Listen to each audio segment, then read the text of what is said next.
Via Sorio ogni giorno accoglie il traffico di migliaia di padovani e finalmente, dopo anni, il manto è stato rifatto. Catrame nuovo, strisce nuove, ma ecco che a pochi giorni dal termine dei lavori si vedono già le prime magagne. Spuntano tre buche piuttosto pericolose all'incrocio con via Bengasi. Il settore viabilità è costretto ad intervenire riempendo i solchi con il catrame per gli interventi speciali.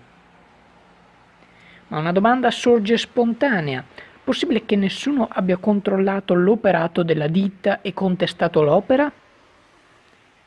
Per ora una risposta non c'è, intanto però i padovani hanno pagato per una strada già rotta. Sfiscio Channel News, Padova.